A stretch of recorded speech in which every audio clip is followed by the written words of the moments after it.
They say betrayal stings the worst when it comes from someone you trust. For me, that someone was Lucas, my business partner, and the person I thought was a friend.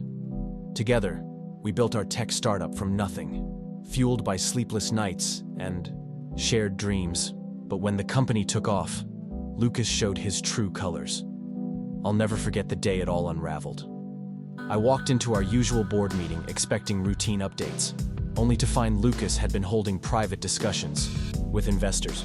Discussions that excluded me, the co-founder, the one who had written the original code that made our product a success. His goal? To oust me from the company under the guise of streamlining leadership. "It's nothing personal," he said, his voice as smooth as ever. "It's just business." Those words hit harder than I expected. I wanted to argue, to fight back right there, but I knew better. Lucas had the investors on his side, charmed by his polished demeanor and promises of exponential growth. Fighting him then and there would have been a losing battle. So I took the severance they offered and walked away. But as I left the building, one thought burned in my mind.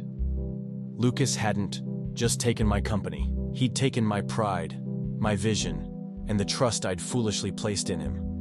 He thought he'd won. He had no idea what was coming. The early days of our startup had been grueling, but rewarding. Lucas and I worked side by side, surviving on caffeine and ambition. We weren't just business partners. We'd been friends since we were kids. We grew up in the same city and attended the same schools, bonding over our shared love of computers and endless curiosity about how things worked. I can still remember the summers we spent taking apart old PCs and trying to build something new. It was that shared passion that eventually led us to the idea for our startup. In those early days, we complemented each other perfectly. Or so I thought. I spent countless nights refining the core code for our product, while Lucas handled the sales pitches and investor relations. It was a partnership that seemed destined for success. We celebrated our first round of funding with cheap takeout in my cramped apartment, toasting to what felt like the start of something extraordinary. But looking back, there were signs I ignored. Lucas often downplayed my contributions, brushing off the technical work as just the back-end stuff, while he took center stage with investors. He was always quick to take credit, and even quicker to deflect blame. One time, after a critical product demo that I spent weeks preparing for, Lucas claimed all the praise in front of the investors, saying, "We've worked hard to bring this to life," while barely acknowledging my effort. Lucas wasn't acting alone. Around this time, he started dating a woman named Natalie. She was sharp, ambitious, and had a knack for sniffing out opportunities. At first, I thought she was good for Lucas, someone who could balance his impulsiveness. But it soon became clear that Natalie had her own agenda. She whispered in Lucas's ear, encouraging him to take bold, aggressive moves to secure his place as the top dog. She made him believe that he was the real driving force behind our success, and that I was just dead weight holding him back. It wasn't just in business where Natalie's influence became apparent. Lucas started throwing lavish parties to impress potential investors and clients, all at the company's expense. Natalie was always by his side, dressed to perfection and fawning over Lucas in public. But her eyes were constantly scanning the room for the next opportunity. She became a driving force behind Lucas's growing arrogance, convincing him that cutting me out was not only necessary, but inevitable. After Lucas forced me out, I spent weeks in a haze of anger and self-pity. But one day, as I stared at the whiteboard in my home office, an idea began to take shape. If I could build a successful company once, I could do it again. Only this time, I'd do it smarter. I started sketching out a roadmap for a new venture, one that would directly compete with the company I'd lost. The first step was assembling a team. I reached out to former colleagues, friends, and anyone I trusted. I told them my vision, a tech product that was faster, more intuitive, and more adaptable than anything on the market. Slowly but surely, I built a team of talented, driven individuals who shared my passion. Funding was the next hurdle. Investors were skeptical at first, wary of backing someone who'd been ousted from their previous venture. But I leaned on my reputation as a developer and innovator, pitching the new product with relentless determination. Eventually, I secured seed funding from a small group of investors who believed in my vision. Building the company was a grind. We worked out of my garage, piecing together prototypes and testing them endlessly. Every milestone felt like a victory. The first working demo, the first client meeting, the first contract signed. Unlike my first company, this one was built on transparency and collaboration. My team knew they were valued, and that made all the difference. As the company grew, so did my strategy for taking on Lucas. I knew his company's weaknesses better than anyone. The bloated bureaucracy, the sluggish product updates, the overpromised and underdelivered features. My plan was simple: outmaneuver them at every turn.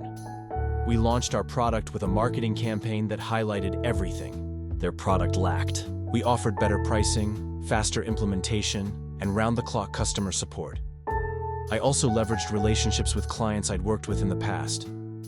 Many of them were unhappy with Lucas's company, but felt trapped by contracts. I offered them an alternative, a better product with a team that genuinely cared about their success. One by one, they made the switch. Behind the scenes, I kept tabs on Lucas's company. Employees were leaving in droves, frustrated by his micromanagement and the lack of innovation.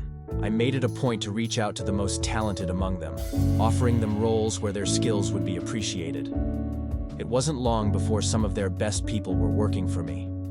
Lucas's reputation in the business world began to erode. His charm started to wear thin as clients and investors realized he was all talk and no follow-through. A year after our launch, my company was thriving. We had overtaken Lucas's company in market share and were consistently outperforming them in every metric that mattered. Investors were taking notice, and so were industry analysts. Lucas, meanwhile, was scrambling to keep his company afloat. His product was outdated, his team was demoralized, and his investors were losing patience. Then came the final phase of my plan, the acquisition. Through a series of strategic moves, I positioned my company as the lead bidder when Lucas's company went up for sale. I walked into the negotiation room with my team, fully prepared to take back what was mine. Lucas's face was a mix of shock and anger when he saw me. "Ryan," he said, forcing a smile, "fancy seeing you here." "It's nothing personal," I replied, echoing his words from all those years ago. "It's just business." The acquisition went through and Lucas walked away with little more than his pride, though even that seemed diminished. After the deal, Natalie reappeared, trying a different tactic. One evening, at a networking event celebrating my company's success, she approached me with her usual confident smile. "Ryan," she said, her voice dripping with charm, "I always knew you were the brains behind the operation." I played along, letting her think I was buying into her flattery. Over the next few weeks, she started showing up more frequently, finding excuses to connect. It was obvious she was trying to align herself with my success, now that Lucas's empire was crumbling. She even hinted at wanting to collaborate more personally, her flirtations becoming less subtle with every meeting. I decided to turn the tables. I invited her to a private dinner under the guise of discussing potential business opportunities. She arrived, dressed to impress, clearly expecting more than just professional conversation. I let her talk, weaving her manipulative charm, and made sure she thought she had me wrapped around her finger. When the moment felt right, I leaned in and said, "Natalie, I've been thinking, you're right. You and I could work well together." Her eyes lit up, her confidence soaring. Then I added, "But you see, there's one thing I can't work with." "What's that?" she asked, her voice faltering slightly.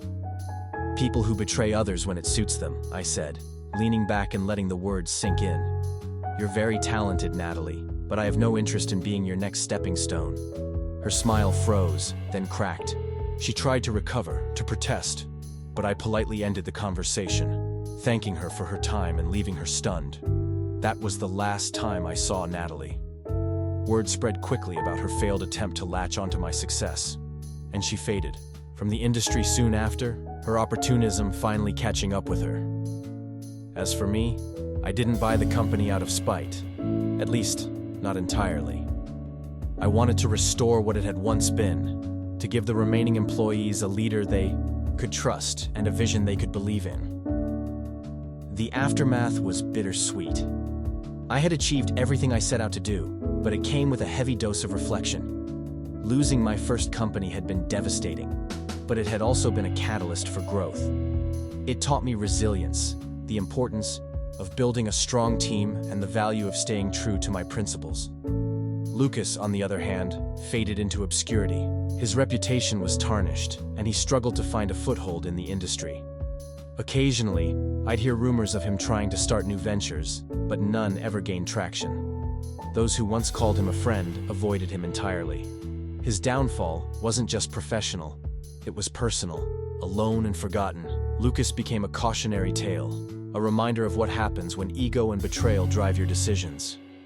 A few months after the acquisition, Lucas reached out to me. His email was long and full of apologies, claiming he had reflected on his mistakes and wanted to make amends. He asked if we could meet, saying he wanted to turn the page and possibly collaborate again in the future.